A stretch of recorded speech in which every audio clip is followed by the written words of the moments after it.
It's January 2021. Welcome to 5 Minute Velo. The UK is not well known for being the driest place in the world, but even by UK standards we've had a lot of rain recently. This is normally a chalk stream that's a few inches deep. However, as my dirty bike would suggest, in other places there's been some proper floods, and I've ridden through a few of those today. As I filmed them, I thought I'd discuss some of the issues that relate to riding through floods. You may laugh at my first example, saying, that's not a proper flood. But don't worry, stick to the end and you'll see some more manly floods. Here's my first flood. Well, it's no more than a puddle really. However, even puddles can hide dangers.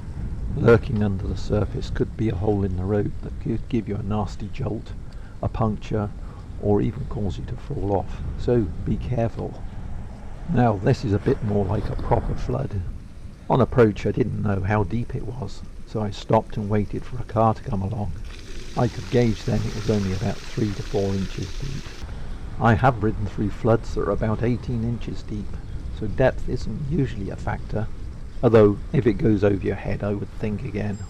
As most roads are cambered, riding along the centre of the road will give you the shallowest part of the flood. And now this is a proper flood.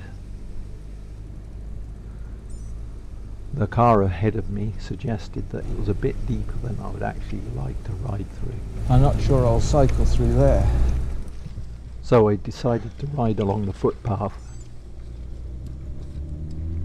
In the first example I mentioned hidden hazards. And although this is not the case here, some floods are caused by water coming up through the drainage systems. The pressure of the water can dislodge the drain covers.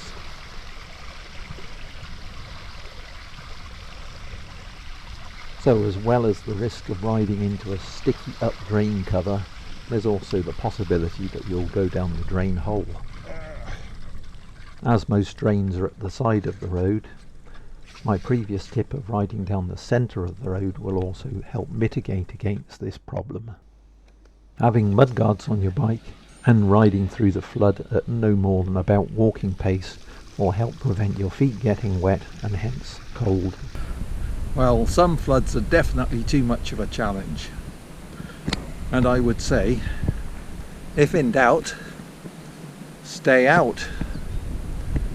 And this one, you can see behind me, is definitely more of a challenge than I would want to take on. So I'm going to find my way around it. Forget the dangers and discomfort, I hear you say. What about my bike? How will that fare?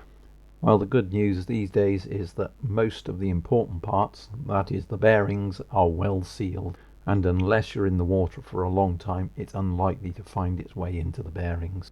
However, one possibility is that you get water in the bottom bracket area, and if you can, when you get home, it's best to drain that out and try and dry it out as best you can. Where I live I don't have this problem, but if you ride through salt water, when you get home it's best to give it a thorough wash down.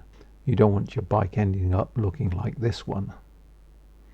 I hope this video was useful to you. If it was, why not subscribe and click on the bell icon to get notifications. From me, for now, it's goodbye.